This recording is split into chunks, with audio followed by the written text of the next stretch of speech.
What's up, everybody? It's me again, and it's time to lean in, bitch. It's time for the Real Housewives of Potomac. Let's get into it. Now, I want to start by talking about something that is really not related to the episode. The glow up of these girls from these past seasons to the current season is real. Now, this season has done a lot of flashbacks. To Karen and Giselle and all the other girls from the past. And I just want to say the weaves, the hairs, and the wigs are a lot better. And I'm happy. I'm glad that they finally have reached a point to where they have sufficient glam.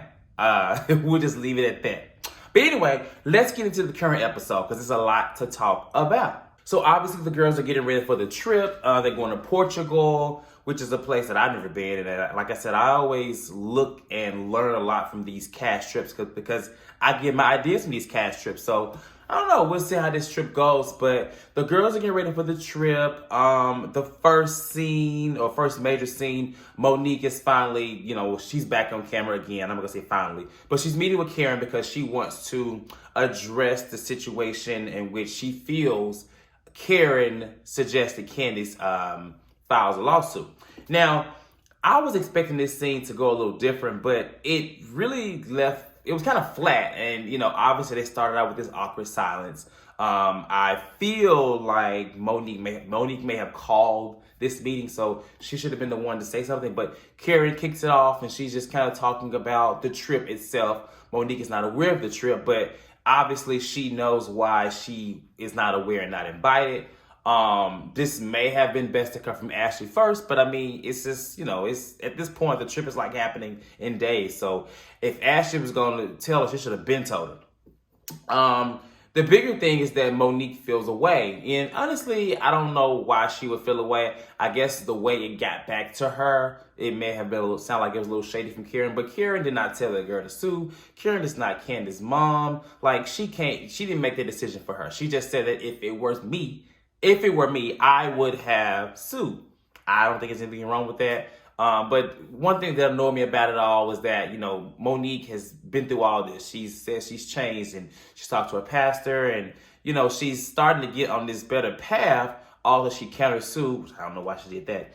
But she was kind of saying like, well, Karen, you don't provoke people, and, and basically watch out, because we were friends last year, and look at us now. Like, girl, nobody want to hear all that, okay? Like, this is a part of the problem, in my opinion. This is the problem that many of the other girls see, and the reason why they don't want to be around you, and the reason why you're not invited on this trip. So clearly Monique has not changed. She's not learning as much as we think, or she says she is, and hopefully in the future episodes, she at least, although she countersued, is able to be accountable.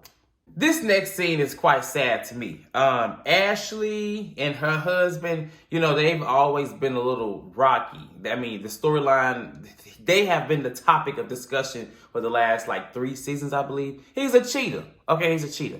And it seems like he's always going to be a cheater, because in this scene, she's basically, defending him, saying that, basically he needs to talk it out, or call me before he wants to make a bad decision. Like, girl, if that ain't sad, I don't know what is. Ashley is a ride or die. I would say she is the true epitome of a housewife, because she really reveals all within her relationship, within her life. She's been through a lot. And so, although I don't quite side with her a lot, I will say, she shows it all. She's very, very, very vulnerable, especially in front of the camera. So kudos to her. But it's just quite sad that you got to sit here and basically tell your husband that, honey, before you cheat, call me, because we can talk it out first before you put that pee in that hole, or before you touch the other pee. That's crazy to me. Like, I can't get with that. I know that she's suffering from postpartum. And things like that. She's a new mother, obviously, in this moment of the show.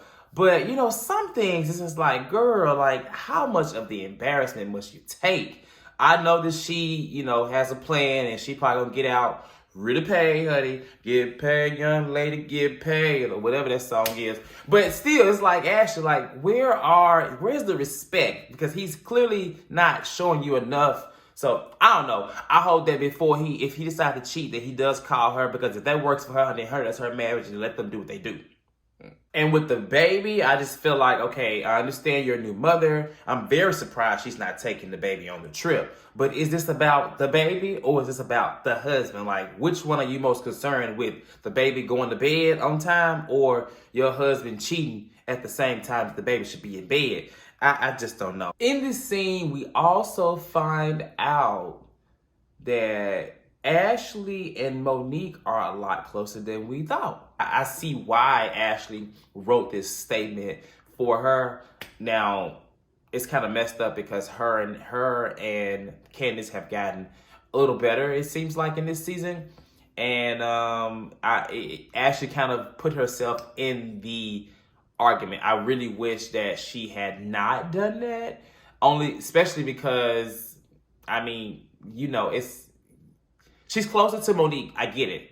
But now you're involved. Now this relationship that you have been working on with Candace is about to go back left. And it was looking pretty good for you this season. But now I just hope that I just don't know. The ladies all arrive in Portugal. And one thing I like about, it doesn't really seem like the girls are clicked up. I know there is kind of a division a little bit, but because of Monique and Candace. But realistically, like, it seems like everyone is just fine. Like, of course, you have your individual duos, Giselle and Robin and Wendy and Candace, and Karen's kind of neutral, and Ashley. They're all they stand alone. But still, like, everyone seems to be meshing well, and I like that. I'm glad that this did not divide them. Now, the sit down, the first dinner that they have is quite interesting because Giselle is probing and acting about Ashley. I'm curious to know why was that the first thing to be asked at the table. But I guess, Ashley, like I said, she's an open book. She does not mind putting her relationship and her life out there, even to people like Giselle, who clearly don't have the best interests. But anyway, that triggers a conversation or a comment from Karen, because Karen and Giselle have always had this little rah since season 1 when both their wigs was shifted to the left. They both have. So, initially I felt like she was just defending Ashley, because it's like Giselle, like, okay, at this point, all the women are either married or in a relationship. The only two people that are not married are Robin and Giselle. Ain't that a coincidence, honey? The Green Eye Bandits got the most like iffy boyfriends and husbands. But anyway, they are not married. So I can say that I do understand and agree with Karen as it relates to Giselle, because Giselle does probe. She's in everybody's relationship. And in this current season that she's finally in a relationship that she says is great, why have we not seen this man? We all know who he is. We all know where he come from. We all know that he ain't about shit. Excuse my language. But at the same time, why have we not seen this man? And like I said, if the first topic of discussion is someone else's relationship, why can't we ask you about yours? Why haven't you seen it? Now, Karen was being petty because Giselle also asked Karen, have you talked to Ray? So if you notice, Karen was like, have you talked to Jamal? It was very petty. But I mean, listen, go back at it. I don't see anything wrong with that, because Giselle just does this, she does this. And after a while, it gets annoying because you sit over here, what Phaedra say, sitting over here worried about somebody's aquafina, but you're sitting on Captain Crunch. I mean, Giselle, like, clearly everything is not perfect over here. You're not married. You want to be, and you're not. So at this point, everything is not perfect. So stay out of other people's relationship, period. I hollered when Wendy gave the story because I really just didn't understand where she was going with it. But the fact that she was named after Wendy, the restaurant, that's a mess. If y'all have seen that meme, Wendy for Wendy or whatever it is, that is hilarious. Yeah. But Wendy, she brought up her degrees again. Not that she brought up her degrees. She brought up the conversation or the dig that from Karen. I know it seems like she's bringing up her degrees, but what she's really doing to me is bringing up the incident or the conversation that was had from Karen earlier. And I think that is what's annoying. We, the viewers, are seeing degrees. But realistically, she's just bringing up the fact that Karen tried her about degrees and girl, don't try me. So That's what I get from it. You tell me what you think. And did y'all catch Robin going against Giselle? Lord, I thought I'd never see that happen in my life. But for Robin to speak up, to say something, it must be, an issue. It ain't just Karen. Karen could be being a little petty here and there, but Robin is like her closest friend. So if she feels a way and she don't really know much about Jamal and ain't really seen him, like, girl, she's doing all these things with Juan and Robin, but Robin can't relate. She can't even, at this point, she ain't even been to not one pastor service, nothing. So listen, Giselle can play the whole have my back all you want, but sometimes it takes a good friend to hold you accountable and to basically, tell you about yourself. And I don't think, Robin was rude. She just kind of spoke up and was like, wouldn't you want that to be something that you share with us? Giselle was hella defensive. She was hella defensive. And I think because it's just like anybody in this situation, like, you got all these opinions about everybody's relationship. But when it comes to yours or what you got going on, you get so upset. That's a problem, Giselle. And I love to see Giselle upset because it really happens. It takes a special type of conversation to get her upset. And this was definitely a conversation that had her upset. So I was living because anytime Giselle is getting, got her feet to the fire, I'm living because she needs more of it. She gets away with a lot. So kudos to all the girls. I don't think they jumped her. I think they just really wanted to know where the hell is Jamal. In this next scene, I was almost on Ashley's side until she said that he was supposed to be at home at 7 and it was 7:11. I said, girl, now look, if this ain't some crazy shit, what is? This is like those little memes when they be like, girl, if I text you at 7:01, I expect a text at 7 o'clock. Like, it's 11 minutes. I get it that you are worried that this man may be out cheating. And I know you want Dean to be asleep. But girl, that baby can cry for 10 more minutes. That man said he was on the way home. Like, and now, at the same time, it's kind of messed up that, she's like that, but because she's like that based off of the things that he's done to her. So, it's kind of iffy. It's kind of messed up, but I just hope that they fix it. I'm sure they won't. I know they have a second baby coming on the way currently. And so I just hope after the first baby that she's not repeating the same type of mistakes and behavior. I hope that she's not suffering from postpartum with the second baby. And yeah, actually, like, girl, 11 minutes? Like, nobody want to hear that. He didn't have to hang up in her face, though. Now, that's disrespectful. I think that is totally rude.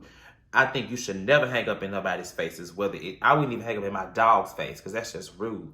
So, but anyway, he was fed up, and it looks like later on he came back and he apologized, and that, that's growth. So the girls do a little cable car tour through the city. It looks nice. Karen doesn't know that Portugal is a country and not a city. And they split up into, threes, which I thought was kind of interesting just because to split up, they split up Giselle and Robin. Ooh-wee. And one cable car, they are talking about infidelities as relates to Ashley being a new mother and infidelities. And Robin speaks to it. Obviously, she has experienced that with one of her children, or I guess with one in the past. And one thing I got from this scene was that, she was talking to Karen. Candace was in the thing. She said nothing. Candace, honestly, this particular has been very quiet the entire trip. I think she's been more of just there. She hasn't really got involved. She's giggled and laughed, and that's about it. She's talking about the poom poom. So whereas in the past she would have chimed in and gave all the shade to Ashley and her relationship, she didn't say anything. So kudos to her. Now, in the other cable car, we got Giselle and Wendy and Ashley. And Wendy is talking about this damn degree. Now, like I said, not about the degree, but about the conversation with Karen. It is annoying at this point because it's like, girl, you've had many conversations and you just said that you was going to button it yesterday. But it seems like you have not gotten over it. So we move into the next scene. The next scene is where they're at the dinner or lunch or whatever they're at a table. And, Wendy is clearly trying to talk about this degree situation and Karen, we're going to call it degree gate. Degree Gate and Karen. She's trying to talk about it, but all the opportunities are kind of like scratched because the waiter comes out, the wind blows, Giselle's ponytail almost fall off. All these things are happening. So, but finally, after all these things occur, she's able to get her point out, and she brings up the fact that, you know, just her journey and how she was pregnant with the degree, and I mean with her dissertation, 170 pages. Okay, Wendy, listen, let me just say this. I mean, I'm going to speak because although I am a newly awarded doctor as of last year in December, girl, like at this point, you are beating a dead horse. And honestly, we are tired. No, I understand, like everyone has their own process as it relates to a degree, and especially a doctorate degree. I can speak to my experience because I had to transfer in the middle of my program.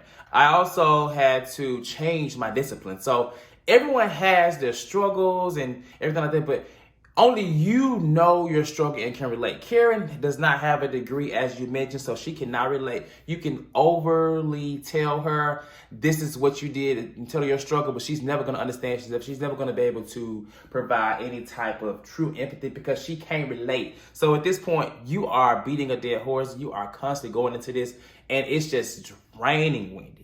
But I love you though, but you gotta just be like, look, just get over it. You gotta move forward. Like, she said she apologized. Clearly she has some types of, ignorant, mindset as it relates to a doctorate program and a doctorate degree, but educate her and move on. Now, as it relates to ignorance, the word, I really think that's why Wendy is upset, because honestly, that could be the only thing that would make me really be upset, a week or two later, because somebody called me ignorant, especially when I know that I'm not. And so that's that on that. I think that these two, Wendy and Karen, have already been like this since episode 1. When Karen said that she knew of Wendy but has not been impressed. So I think there's more to that, and I think Wendy has finally picked up on it and finally got upset and is finally like, look, girl, I don't fool with you no more like that. So hopefully they can repair it, because they really have no true beef, especially if it's over, the misunderstanding of what type of doctor she is. And hopefully Karen knows that she's not a doctor of medicine, that she's another type of doctor, because at this point, I'm tired of hearing about it. Now, on the other side of the table, the conversation goes into Giselle, child. Giselle FaceTimes Jamal. And Miss Karen basically says, honey, we know that he's on FaceTime. He lives in the phone. I thought that was hilarious. It was very much so giving me Nene to Sheree, Neverland. Because at this point, Jamal, as she said, lives in a phone. Girl, that is rude. And yeah, so it seems like Giselle and Karen are going to be going back and forth a lot, as they always have. They always get to a point to where they men and then they rock. But this is Giselle's relationship. It's going to get a little ugly because no one likes to have their relationship picked apart. But that's something that Giselle has done to all these women. So, I mean, at this point, you give karma. I was going to say it's karma. So, with that being said, I'm about to lean out. It looks like the rest of this this trip is going to be like really, really, really interesting. All the girls apparently know about the statement that Ashley wrote, except for Candace and maybe, what's her name? Wendy. So, whereas, Candace has been very like quiet and stuff like that, it kind of sucks because we obviously see that she's going to be upset. And, I just don't know what's going to happen. So, until then, I'm about to lean out. Make sure y'all like, subscribe, comment, all things the lean. And I will see y'all next week. Bye.